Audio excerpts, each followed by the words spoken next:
na ako eh. Ito gusto naka-uniform na ako. Kasi hindi nakalibas wala. Wala akong tutubusin eh. Wala nga tayo problema kung dito ako ang problema natin, bawal yung tirarada. Hindi naman niya mauuli kung matatama. Kaya palalapagin ko lang.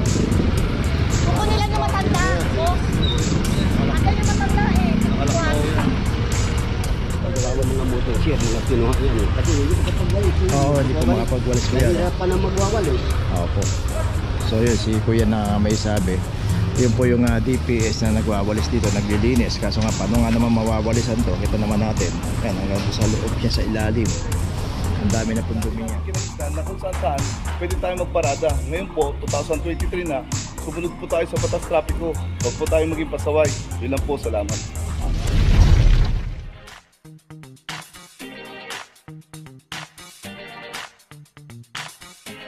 Rapadyo TV!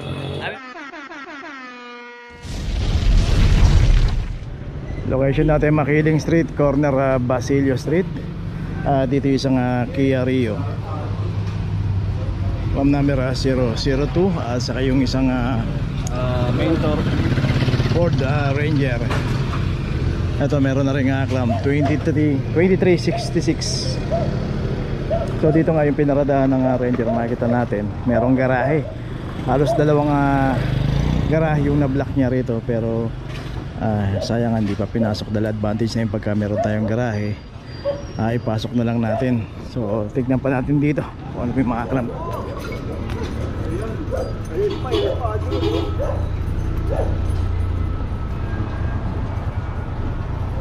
Ito yung mga jeep dito.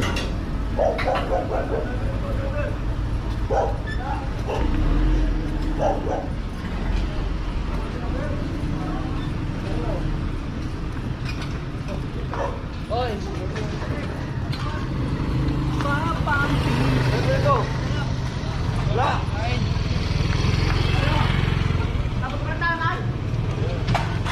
Okay, walang driver.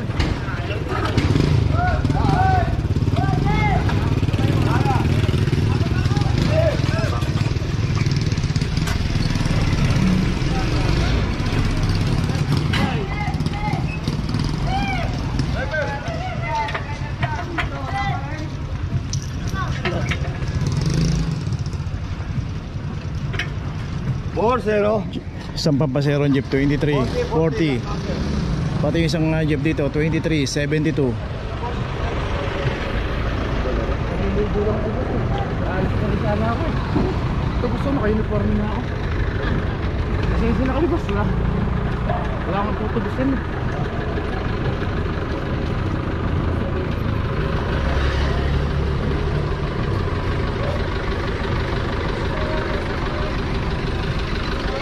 So dito nga kanina pa tinatawag to, kaso kita naman natin na sobrang tagal bago dumating yung driver, naliligo pa raw. Kaya dito inabot na 2 jeep yung naklam dito. Tapos yung the rest, ito may mga driver yung jeep.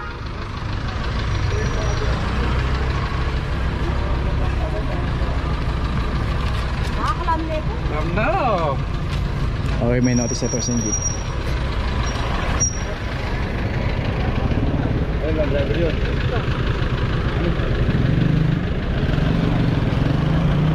Makikita natin yung signage, no parking, clamping zone, mabuhay lane.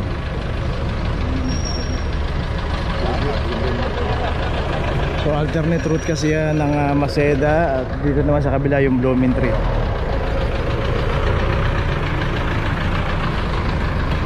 Bali 4 na sasakyan yung naklam dito, 2 jeep saka 2 private vehicle.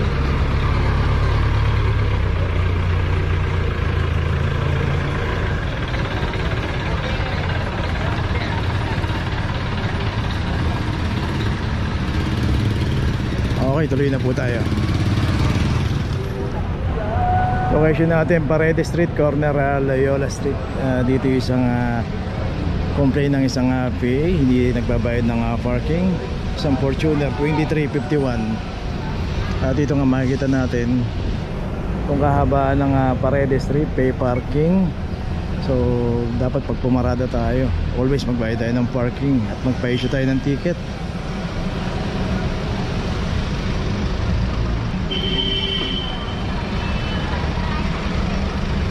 Dito kasi meron naka-assign na parking attendant. Dito lahat siya tinitikitan niya kung sino po yung mga hindi nagpa-ticket dito, tinatawag po sa clamping yan. Okay, tuloy na po tayo. Okay, dito ngayon tayo, Tomas Pimping, corner Nueve del Banco. Dito yung isang concern ng PA dito. Mirage, ilang araw to ma'am? 3 days? Okay, 3 days daw na hindi nagbabayad. So dito, pay parking po itong kahaba ng Tomas Pimping. Always pagka pumarada po tayo, magbayad na tayo ng parking at magpa-issue tayo ng ticket. From number 2324. Kasama po sa iniikutan ng Team Mendoza itong kahabaan ng Tomas Pimping along Binondo, District 3 ng Manila.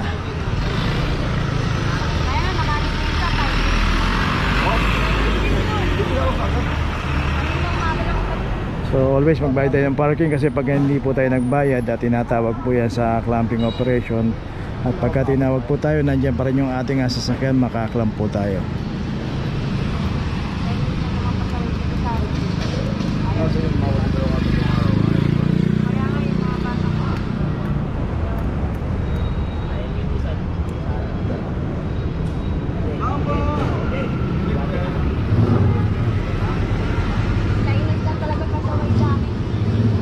Chinese? Tayong pera yun ah. Dami ng pera, ayaw naman magbayad. Ayaw magbayad? Ayos. Secret! So yun daw, Chinese daw ang pasaway dito. Pero yun nga, dapat magbayad po tayo dahil pagka pumarada po tayo dito, dahil pay parking po ito, no? Ito ang designate area na pwedeng paradahan. Okay, tuloy na po tayo. Okay, dito pa rin tayo sa Leola Street, corner Paredes. Ito, isang jeep naman ang nakaklamp dito. Wala nga tayo problema kung dito kumain. Ang problema natin, bawal yung pinarada. Hindi naman niya mauuli kung matatama.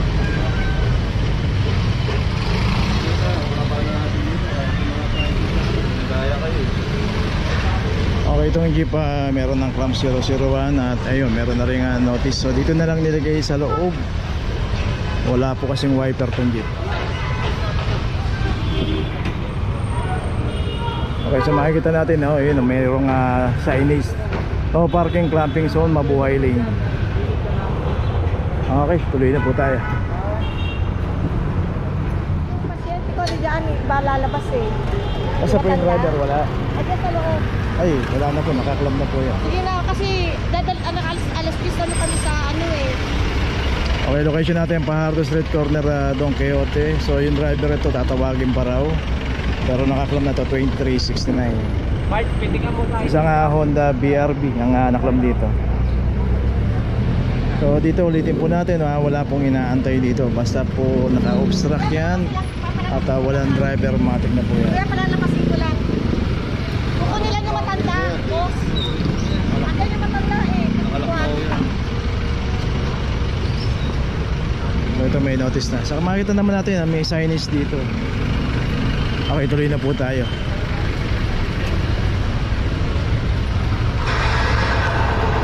Okay, meron pa pala rito isa.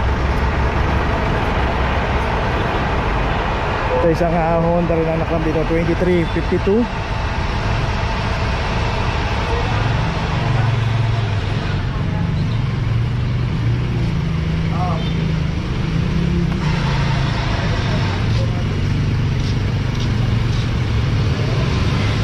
Ito pa, pagka inabutan po yung sasakyan, hindi pa nakaklam, dumating yung driver, pwede po yun. Pero pagka dito nakaklap na, saka palang tatawagin yung driver, matik na po yan na hindi na po pwedeng tanggalin yung clamp. Ito may notice na rin. So dalawang sasakyan yung naklam dito. Okay, tuloy na po tayo. Location natin Tomas Mapua, in between ng Yoseco Street at Herrera Street. At dito na may isang Mitsubishi L300 van. Dito meron na rin aklam number 2353. Dito po marada sa, nakita natin merong garahe rito sa tapat niya, pero taga rito man siya, sana pinasok na lang doon sa loob at hindi na iniwan dito sa labas para pag nadaanan po ng operation, hindi po makaklam.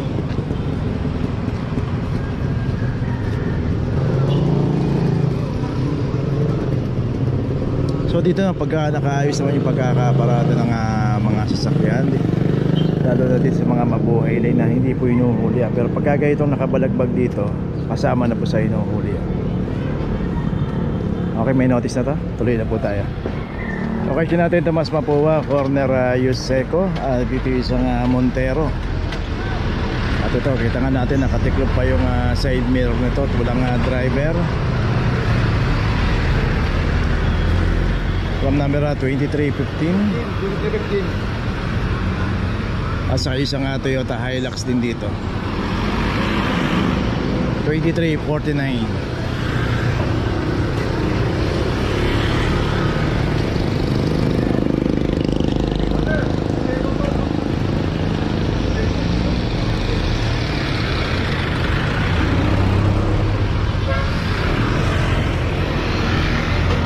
Okay, papalitan lang ng clamp na mas malaki kasi maliit yung clamp na nakakabit at malaki yung gulong nito.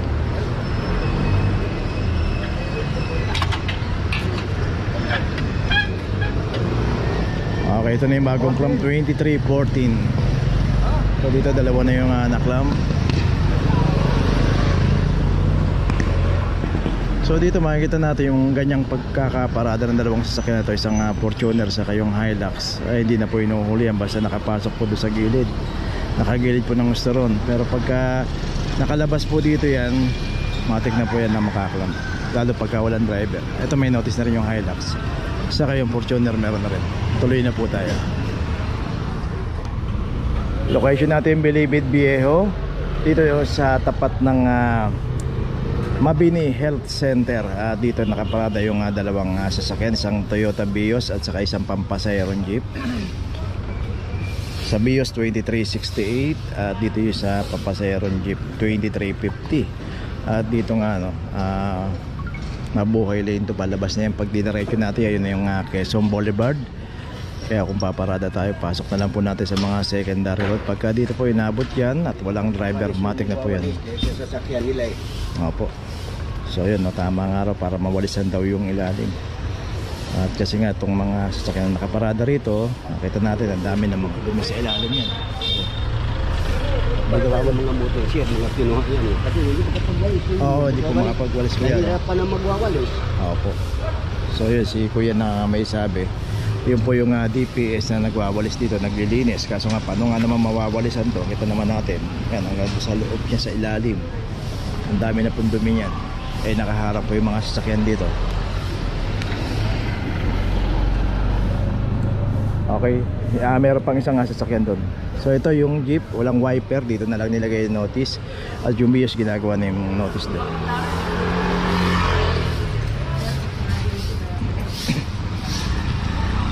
At ito rin isang Nissan MB350. Ito meron na rin aklam number 2342. Bali tatlong sasakyan na inaklam dito sa Bilibid Viejo.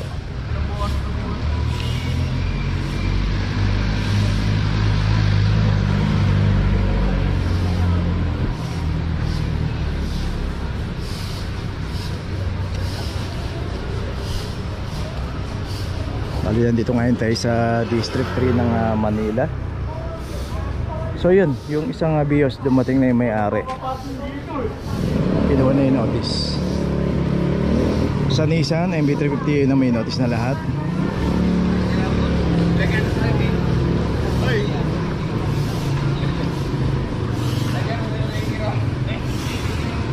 So yun, imbis na makakadiretso tayo sa pupuntahan natin at dadaan ka muna ng City Hall niya para matubos mo yung clamp at para matanggal yan.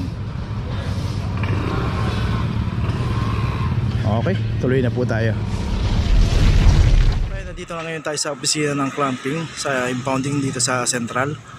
Dito na po nagtatapos ang ating vlog. Maraming salamat po sa mga subscriber, sa mga viewers, sa mga napadaan po sa ating channel. Maraming salamat po sa mga suporta nyo.